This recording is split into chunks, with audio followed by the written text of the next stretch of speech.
On this Wok-n-Roll, we're heading north by northwest to a land full of unexplored eats. Chopstick into the Chinese version of Confit. So this is a piece of pork that is old enough to have its first birthday party, and we are gonna eat it. And is this one a tofu dish? Is that tofu? 不是，这里面主料是肉， Raw. 配料是豆腐。 So this part, so you got the side right there, the kind of tofu sidekick. And is it kind of a smoked pork? 腌猪肉，它跟腊肉有一点区别，就是我们西北的一种做法。 And bowl number 2 was a pie of what looked like tofu hiding some carnivore treats beneath.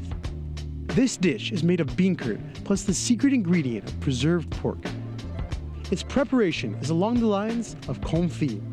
First they fry and render the fat out of the pork. Then the pieces of meat get covered with the rendered fat. From here, it will sit outside in the frigid weather to solidify. 1 year later, this concoction will be ready to munch down on. So this is a piece of pork that is old enough to have its first birthday party, and we are gonna eat it. Confit has to be one of the most ingenious and tasty ways to solve the problem of how to keep meat without a refrigerator. Smart in theory, and even better in a bite.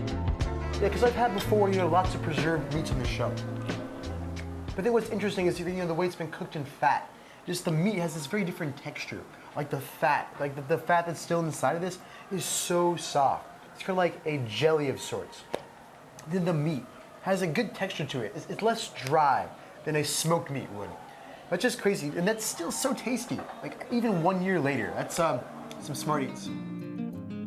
As you probably know by now, pretty much any pork product I'll love if it's done right. And here in Xibei, they do well by pig. Discover a massive wok full of kung fu fish, 20 deep.